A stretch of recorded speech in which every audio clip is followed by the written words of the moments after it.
Keep up to date everywhere. News Talk 820 WBAP. In the WBAP newsroom. Let's have a conversation with Chrysta Castañeda. She's an attorney specializing in crisis communications. She advises companies on media relations and legal issues. Chrysta, welcome to the Chris Salcedo Show. Good morning.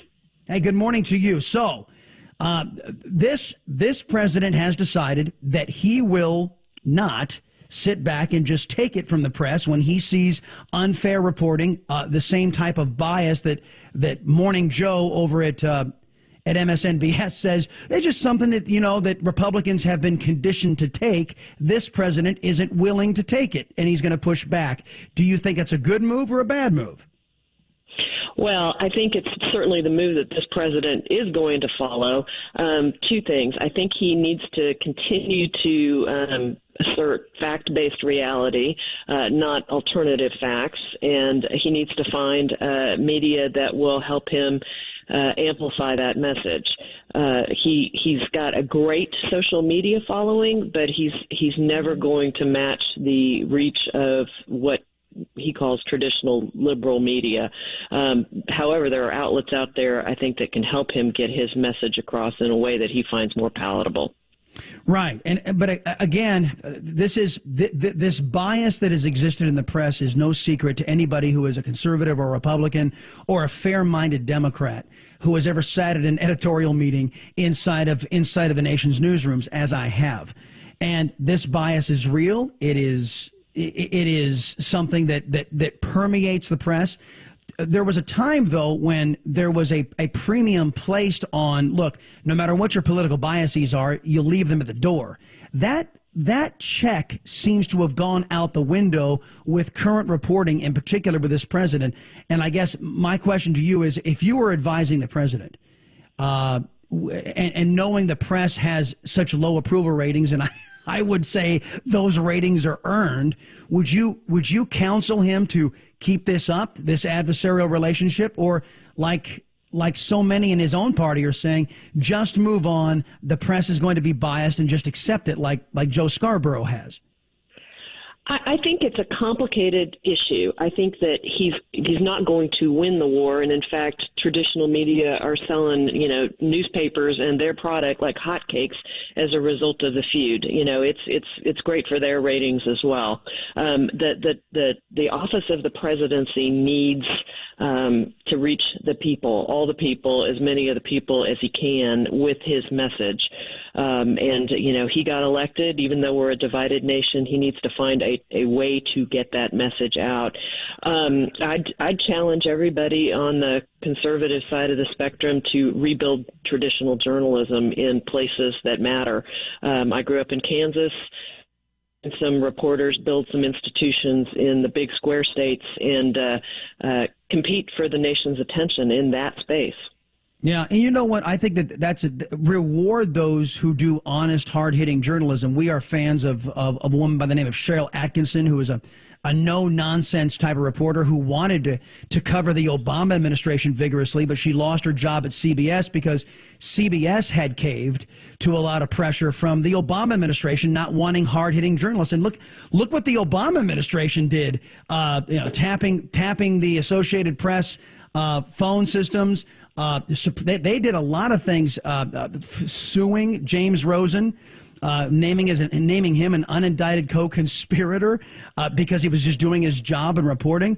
And I just find a lot of the press caterwauling about how this president is pushing back on them to ring hollow when you watch what the last occupant in the Oval Office did to these folks, and they seem to be okay with it because I would allege they supported his political outlook. Chrysta Castañeda is our guest right now, folks, an attorney specializing in crisis communications.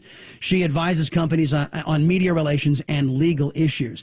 They seem to be quite shocked over there in the press, Chrysta, about how Mr. Trump is doing this.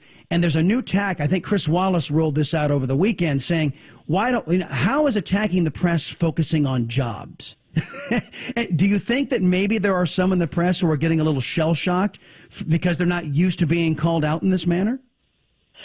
I think it sells newspapers. I think it gets clicks on the internet to continue to press this feud with the president. These are businesses too. So they're going to gravitate towards that which people pay attention to, and people pay attention to this. But the point is well taken. We need news, fact-based news, reported well, reported accurately in a non-biased way. That's what we all have to insist on. It is the foundation of our democracy. No, I absolutely concur.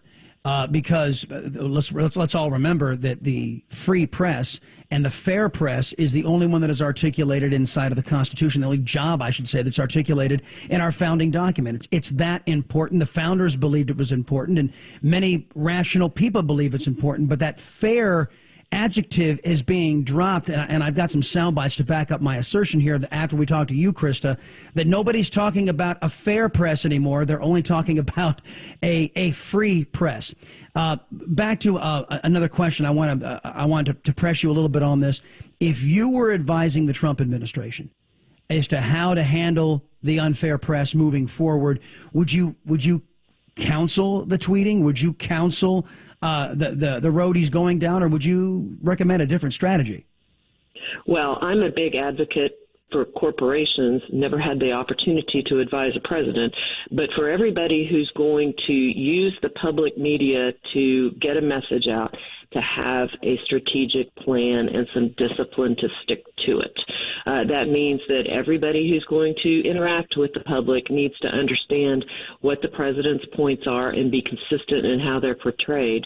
It means that you have to have a plan in which people don't just decide, including the president, in the middle of the night to go off on some other theme. Because when you take attention away from your main themes, even if it's something you really want to speak about, you lose the discipline, and the loss of the discipline decreases the effectiveness of your message. And that's something I think that the Trump administration is going to have to face. Yeah, as a matter of fact, in an interview on Fox News just this morning, the president agreed with you, gave himself a C+ on communicating his message. Chrysta Castañeda, everybody, she is an attorney specializing in crisis communications. She advises companies on media relations and legal issues. Appreciate the time, Chrysta. We'll talk to you again. Thank you.